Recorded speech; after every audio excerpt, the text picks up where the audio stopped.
Welcome back. हमारे साथ हैं MQM के हैदराबाद रिजवी। ब्रेक से पहले हम बात कर रहे थे कराची के अंदर एक परमानेंट रेजिडेंट होता है, चाहे वो पश्तून हो, चाहे वो उर्दू स्पीकिंग हो, चाहे वो सिंध से हो, चाहे वो पंजाब से हो, चाहे वो बलूचिस्तान से हो, या चाहे वो हमारी इस्लामाबाद कैपिटल टेरिटरी से आए हों, गिलगित बल्तिस्तान से आए हों, आज़ाद कश्मीर से आए हों। वो कराची के अंदर अगर रह रहे हैं, अगर उनकी फैमिली यहाँ आबाद है, अगर वो पैसे यहाँ पर इस्तेमाल कर रहे हैं, अगर वो टैक्स यहाँ के इदारों को दे रहे हैं, तो वो कराची के हैं।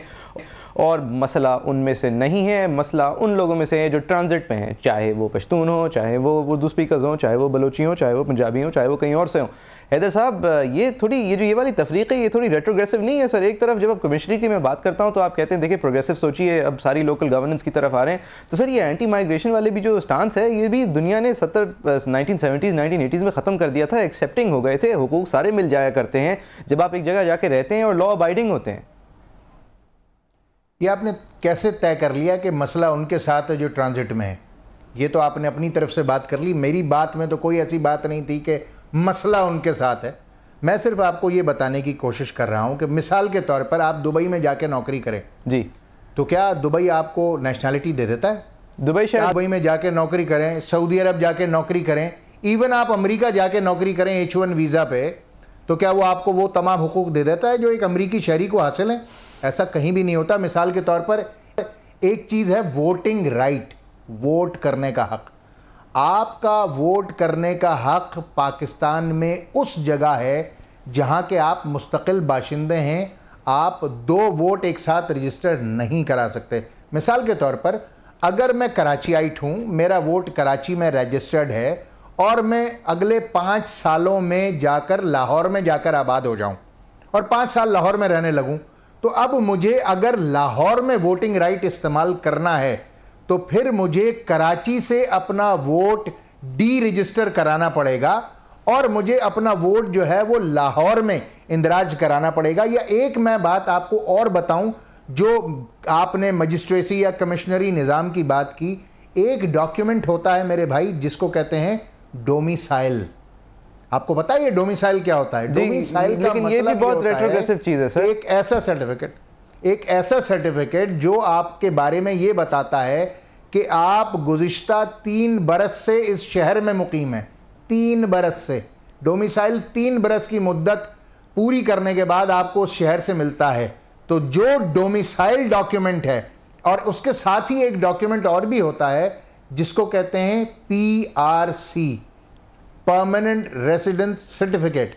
ये सिचुएशन है। तो अब ये जो सारी चीज़ें हैं ये राइजुल वक्त हैं, और जो लोग ट्रांजिशन में हैं, मिसाल के तौर पर जो वोटिंग राइट की मैंने आपको बात की कि अगर मैं कराची से जाकर 5 साल के लिए मेरी ट्रांसफ़र हो जाए, मैं मुलाजिम हूँ किसी कंपनी में और मैं जाकर लाहौर में सेटल हो जाऊँ, तो अगर मुझे वहाँ पर वोटिंग राइट चाहिए तो फिर मुझे यहाँ से अपना वोटिंग राइट ख़त्म करना पड़ेगा।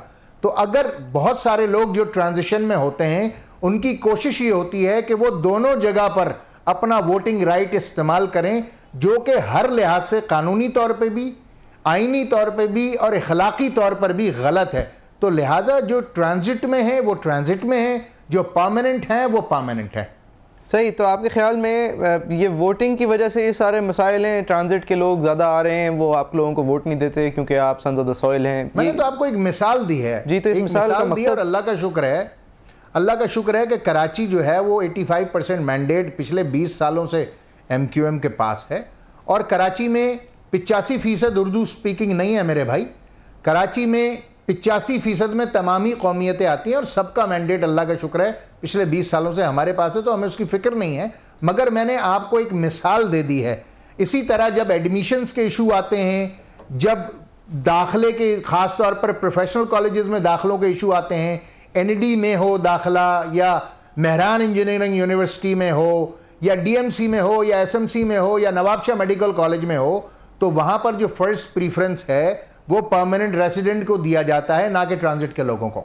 सही। लेकिन ये सब रेट्रोग्रेसिव चीज़ें नहीं है हैदर साहब। आप लोग रोशन ख्याली की बात करते हैं। पहली बात तो ये है कि जो आपने वोट्स की बात करी सर, वो नादरा ने 45% को तो बोगस करार दे दिया पाकिस्तान के अंदर कि जी ये डब्बे भरे गए थे। ये नहीं कह रहा कि आपने भरे थे, उनका ख्याल ये था कि ये डुप्लीकेट लिस्ट थी और लोगों ने एक दफ़ा से ज़्यादा जाके वोट दिया।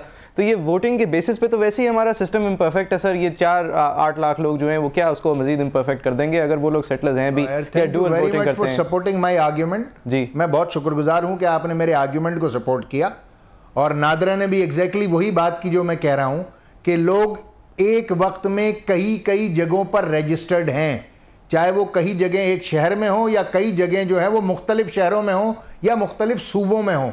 तो लिहाजा अगर हमें वाकई डेमोक्रेसी को फॉलो करना है तो हमें एक ऐसी वोटर लिस्ट चाहिए जो कि बुनियाद है इंतखाबात की, जो इन तमाम डिस्क्रिपेंसी से दूर हो। और डिस्क्रिपेंसी से दूर उसी वक्त हो सकती है जब एक पूरे पाकिस्तान में किसी एक वोटर को एक शहर की वोटिंग लिस्ट में इनलिस्ट किया जाएगा। अगर वो 5 जगह रजिस्टर है तो वो नहीं हो सकता। अगर किसी शख्स को किसी शहर की जो परमानेंसी चाहिए, अगर वो मुस्तकिल बाशिंदा बनना चाहता है तो उसको वहाँ पर आबाद होकर अपने अहले खाना के साथ वहीं खाए, वहीं कमाए, वहीं खर्च करे, वहीं दफन हो जाए। सही। तो हैदर साहब ये सब कुछ एक्सप्लेन करना in detail, thank you very much sir. लेकिन मुझे ये बताइए कि इसकी कराची के अंदर इस वक्त मसाइल की फिर वजह ये पॉलिटिकल वोटिंग टर्फ है या इस वक्त इसलिए कि बहुत सारे लोग डिस्टेंस से आए हुए हैं? कराची के तो बहुत सारे इश्यूज हैं। कराची का इशू ये है कि देखिए, मैं आपको समझा देता हूँ कि पाकिस्तान भर से लोग कराची आते हैं। अब चाहे वो वजीरिस्तान से आ रहा हो, चाहे वो कसूर से आ रहा हो, चाहे वो जैकबाबाद से आ रहा हो, चाहे वो तुर्बत से आ रहा हो, बुनियादी तौर पर रियासत का फ़र्ज़ तो ये है कि उसके दरवाजे पर उसको नौकरी दी जाए। मगर किसी वजह से अगर रियासत नाकाम है और लोग बड़े शहरों का रुख इख्तियार कर रहे हैं, चाहे वो इस्लामाबाद जा रहे हों, चाहे वो लाहौर जा रहे हों, चाहे वो कराची आ रहे हों, तो कम से कम उनके रोजगार का बंदोबस्त उन शहरों में किया जाए। यानी उन शहरों की जो मईशत है उसको मजीद फ़रोग दिया जाए और उसके लिए वहाँ पर वसाइल इस्तेमाल किए जाएं। मगर हमारे शहरों की सूरत हाल तो ये है कि जो सबसे अहम रॉ मटेरियल है किसी इंडस्ट्री का, वो है बिजली, वो नहीं है, पानी वो नहीं है, इंफ्रास्ट्रक्चर वो नहीं है, लॉ एंड ऑर्डर वो नहीं है। तो हमारे जो एग्जिस्टिंग कारखाने हैं मोइज, वो बंद हो रहे हैं, तो रोजगार के मसाइल पैदा हो रहे हैं, आबादी का इन्फ्लक्स बढ़ता चला जा रहा है, वसाइल डिप्लीट होते चले जा रहे हैं, और यही एक वजह है इन तनाज़ात। सही। और ये वसाइल, you hit the nail on the head sir. मैं आपकी बात काटूंगा, you hit the nail on the head. आपने ये बात कही है कि गुर्बत है और वसाइल की कमी है, लोग ज़्यादा हैं, नफ़रतें। लेकिन फिर यहाँ से मैं आगे ये जोड़ना चाहूँगा और फिर आपका इस पर ओपिनियन चाहूँगा कि फिर नफ़रतें बढ़ती हैं सर जब एक नस्ल के बीच में, कौमों के बीच में, अगर आप उनको सेपरेट कौमें समझें, जब नफ़रतें आती हैं ना सर, जब मिनिमम वेज लोअर कर रही है कौम या एक कौम एक मिनिमम वेज से ऊपर काम करने का सोच रही है, आप यही कहना चाह रहे हैं कि अगर रिसोर्सेज प्लेंटी होती। तुम्हारे ब्रेक से पहले ना, एक ब्रेक से पहले एक बात कह दूं, कराची में 2 हिस्से हैं कराची के, एक पुल के उस तरफ, एक पुल के इस तरफ। पुल के उस तरफ कोई पंजाबी, महाजिर, पठान, सिंधी, बलोच, सुन्नी, शिया, बरेलवी, देवबंदी, मुसलमान, हिंदू, सिख, ईसाई, काफिर नहीं है, क्योंकि वो सब अमीर हैं, इसलिए कि वहां पर इकोनॉमिक प्रॉस्पेरिटी है। नहीं सर, अमीर एक अलग नस्ल है, एक अमीर एक अलग नस्ल है। और एग्जैक्टली, और पुल के इस तरफ ये सारे मसाइल हैं, ये इकोनॉमिक इशू है। कराची को मुश्ताक अहमद यूसुफी अपनी किताब में लिखते हैं कि कराची एक ऐसी गाय है जिसका दूध तो सब पीते हैं, चारा कोई नहीं डालता। जब तक आप कराची को चारा नहीं डालेंगे, वसाइल इस्तेमाल नहीं करेंगे, कराची पाकिस्तान का 15% है, मगर कराची को वसाइल 2% के हिसाब से मिलते हैं, और वो भी नहीं मिलते बसा औकात। तो जब वो वसाइल नहीं मिलेंगे, वसाइल डिप्लीट करने लगेंगे, बेरोजगारी बढ़ती चली जाएगी, खाने के पास लोगों को कुछ नहीं होगा, तो फिर ये सारी सूरत हाल जन्म लेगी जो कि बदकिस्मती से फिर इनएविटेबल बनती है। सही। हैदर साहब, मुझे ब्रेक पे नहीं जाना था सर, मुझे असल में एक काफ़ी काम की बात करनी थी। एक दफ़ा पहले मैंने फैसल सजवारी साहब के साथ की थी, लेकिन वो काफ़ी लाइट हार्टेड सर्कमस्टांसेस थे। आज 95 लोग अपनी जान खो बैठे। सर, मुझे आपसे पूछना है, कोई आपका हॉटलाइन नंबर है जो आपको याद हो, जिसके ऊपर अगर लोग, मैं ये नहीं कह रहा कि कोई मार रहा है, कोई मर रहा है, कोई जल रहा है, ये इसकी बात नहीं, ये इश्तियाल अंगेज़ी होती है। मुझे सिर्फ ये पूछना है, अगर कोई अपने घर के अंदर मैसूर है, उसको आप लोग कह रहे हैं राशन फराम कर रहे हैं, अगर आप हर जगह फराम कर रहे हैं सर, तो उसको वो कॉल कर सके और आपसे पूछ सके, अगर आप लोग अभी भी कर रहे हैं। मेरे भाई, मेरे ख्याल से आपके कैमरामैन यहाँ पे मौजूद हैं, और मेरा जो सेल नंबर है, ये मेरा सेल, ये लोगों को कराची शहर में ज़बानी याद है कि हैदर भाई का मोबाइल नंबर क्या है, एक दफ़ा बता देंगे। लिहाजा इस पर मैं इनको मेरा मोबाइल नंबर है 0300 8 909090 8909090, और कम से कम मैं सिर्फ इन 2 दिनों में आपके इस कैमरामैन भाई को 200 मैसेजेस दिखा सकता हूं, और वो कम्युनिकेशन दिखा सकता हूं जो मैंने उन लोगों के साथ की है जो वहां पर मैसूर हैं। आप चाहें तो अभी लाइव कॉल करते हुए जो औरंगी के एसएसपी हैं खुर्रम वारिस, उनसे मालूम कीजिए अभी के हैदर भाई की आपके पास सर, मैं आपको टेस्ट नहीं कर रहा था हैदर साहब, मैं आपकी बात मानता हूं, मैंने आपका नंबर और उनको निकालने के लिए पहले भी खुर्रम वारिस साहब ने, I am really thankful to him कि उन्होंने बख्तरबंद गाड़ी भेजकर वहां से लोगों को एवैक्यूएट कराया। और दोबारा भी मैंने खुर्रम वारिस साहब का राब्ता एक इमरान साहब के नाम से कराया, जिनको मैं नहीं जानता, उनसे कोऑर्डिनेट करके उन्होंने मजीद मैसूर लोगों को निकलवाया है। मेरे भाई, I am working and my party is working at their level best. बिल्कुल, मैं सिचुएशन को मजीद बेहतर से बेहतर करें। आप मुझे वरना अभी खुर्रम वारिस साहब को जो एसएसपी हैं वहां के उनसे फोन नहीं, मुझे वरना की बात ही नहीं है साहब। थोड़ा बहुत तो मुझे जानते होंगे, मैं लोगों की मदद की ये वाली बात कर रहा था। अगर मैंने 50 मिनट अपनी राय से लोगों को आगाह किया है जो वो सुनना नहीं चाहते शायद, तो कम से कम 2 मिनट में कोई काम की बात कह दूं। क्योंकि आप अगर चाहे किसी के लिए भी काम करें या ना करें, अगर किसी के लिए कुछ भला हो जाए तो कुछ बेहतर है।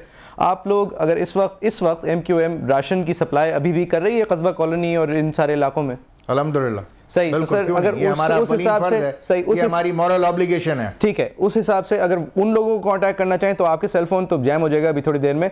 तो कोई लैंडलाइन है सर, कोई ज्यादा लाइंस हैं? 0213 खुर्रम इनको CG भी चला देना प्लीज। 0213 631 631 631 3690 3690 0213 632 632 9900 9900। हैदर साहब, एक ये दोनों लाइंस हैं या डेडिकेटेड लाइंस हैं? ये पूरा सर्वर है? ये पूरा सर्वर है मेरे भाई। ठीक है, MQM के पास काफ़ी टेक्नोलॉजी है, इसका मुझे भी पता है। हैदर साहब, thank you very much sir. मैं अभी अगले आधे मिनट के लिए मैं इस नंबर्स को रिपीट करूंगा। Thank you very much for joining us. Thank you very much, आपने हमें अपना टाइम दिया। नंबर्स हैं हैदराबाद रिजवी साहब का अपना नंबर, ये मेरे ख्याल से अगर हम थोड़ा इंपॉर्टेंस के हिसाब से इसको बांट दें, हैदराबाद रिजवी साहब का अपना नंबर है 0300 890 9090। तो ये अगर आपको इवैक्यूएट करना है या जबर हो रहा है या गोलियां चल रही हैं खुदा न खास्ता, तो हैदर साहब को आप फ़ोन कर लें।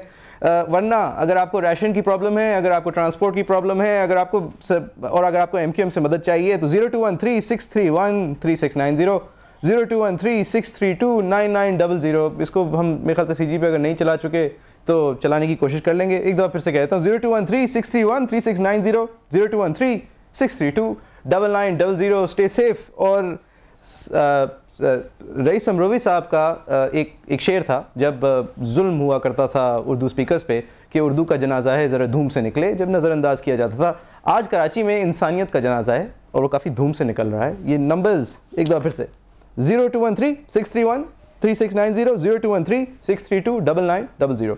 Thank you very much for watching.